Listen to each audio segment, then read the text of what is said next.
Hey everybody, this is John Schwabish from policyviz.com coming to you with another dataviz critique.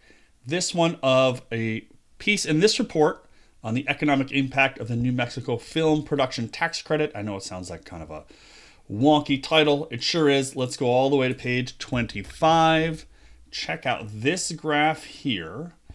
Decision factors for producing in New Mexico, median rank. So median ranking is the y-axis, and then we've got these 7 or so different factors: tax credit incentives, cost base, you have to turn my head to read this, crew, facilities and infrastructure, cast, locations, exchange rate.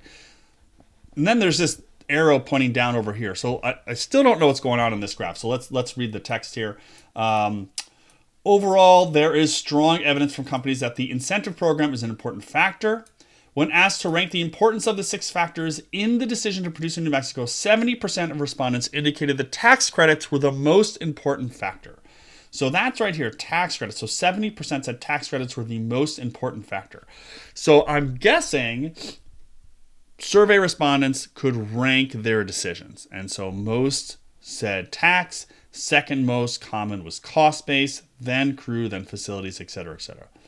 Sort of a weird way to present that. And then also this arrow is pointing down from least to most important. I guess that's referring to the y-axis, that the bottom is the most important, right? The top rank first is most important.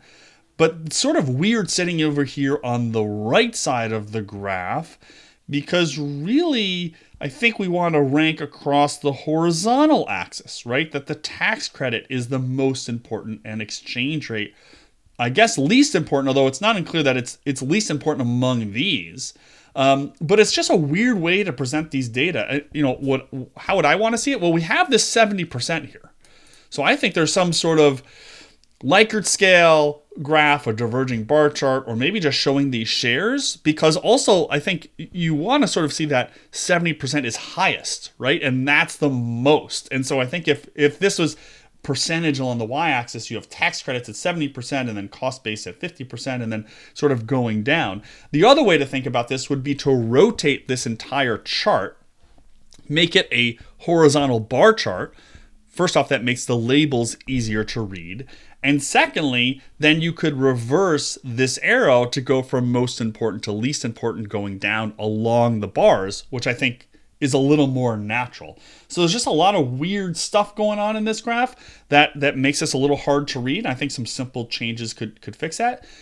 And then just pick out like a few small things. Okay, so some small things as you're thinking about your visualization. So as I've talked about many times on this channel, make this title active. Tell me what I'm supposed to learn out of this, right? I would probably just put this sentence up here right in this title of the figure, that tax incentives are the most important thing.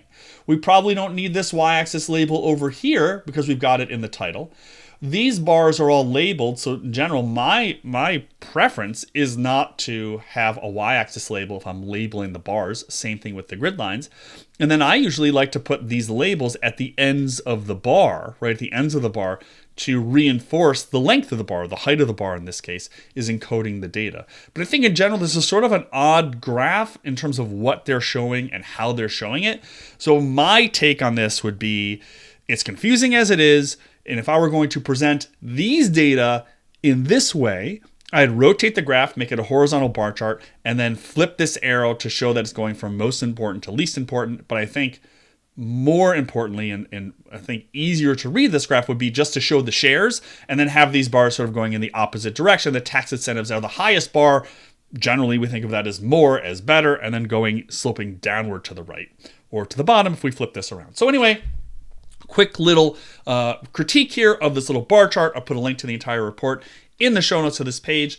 Thanks so much for tuning in. More visualization critiques coming your way soon. If you want to learn more about data visualization, data communication, check out policyviz.com.